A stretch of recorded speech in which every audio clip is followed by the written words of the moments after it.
قربانیوں کا تاریخی کردار اس آزادی کے اندر ہے۔ ان کی قربانیوں کا سوال، ان کے قربانیوں کو بھلایا نہیں جا سکتا اور تاریخ کے صفحات سے مٹایا نہیں جا سکتا۔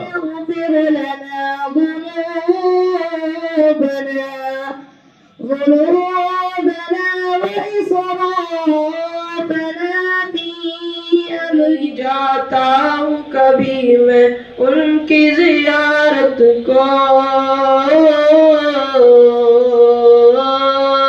تنہا نہیں جاتا ہوں کبھی میں، تنہا نہیں جاتا ہوں کبھی میں ان کی زیارت۔ ہر سال کی طرح اس سال بھی ہمارے مدرسہ عربیہ ترتیل القرآن میں جشن یوم آزادی بڑے ہی جوش و خروش کے ساتھ منایا جا رہا ہے۔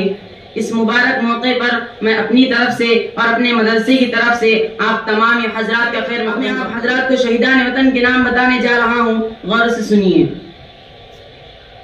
نواب سراج الدولہ شیر محصور ٹیپو سلطان حضرت شاہ ولی اللہ محدث دہلوی رحمۃ اللہ علیہ، حضرت شاہ عبد العزیز محدث دہلوی رحمۃ اللہ علیہ۔ سب سے اونچا ہمسایہ آسماں کا، پربت و سب سے اونچا ہمسایہ آسماں کا۔ بہت کچھ بول چکے ہیں لوگ اور بولنے والے بھی ہیں، ٹائم کم ہوا ہے، بہت ہو چکا ہے۔ جشن آزادی میں مسلمانوں کا بہت کافی اہم رول رہا ہے۔ ابھی اس بچے نے ان سب کو مبارکباد پیش کرتا ہوں اور ان کا شکر ادا کرتا ہوں کہ جو بچوں کو آج تعلیم دے کر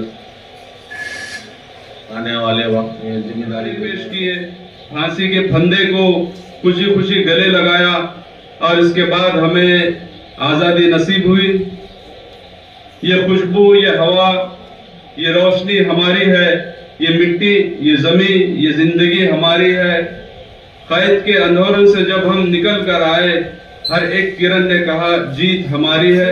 تعلیم کے ذریعے سے اس آزادی کی دوسری لڑائی کے اندر اور آزادی کی دوسری جنگ کے اندر حصہ لے سکتے ہیں۔ آپ تعلیم کے اندر آگے بڑھیں۔ ہمارے علماء نے حالانکہ وہ خالص مذہبی تعلیم حاصل کیے تھے، مولانا ابوالکلام آزاد وہ کسی کالج اور یونیورسٹی میں پڑھے ہوئے نہیں تھے، مولانا محمود الحسن دیوبندی رحمۃ اللہ علیہ، حضرت شیخ الہند وہ کسی بھی کالج اور یونیورسٹی کے پڑھے ہوئے نہیں تھے، اور اسی طرح سے مولانا حسین احمد مدنی رحمۃ اللہ علیہ وہ بھی کسی کالج اور یونیورسٹی کے پڑھے ہوئے نہیں تھے، یہ سب مدرسے کے پڑھے ہوئے تھے۔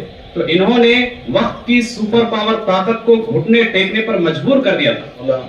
ہمارے دل کی محبت جو ملک کے ساتھ وابستہ ہے، اسے ہمیں کسی کو بتانے کی ضرورت نہیں، اللہ تو بہتر جانتا ہے۔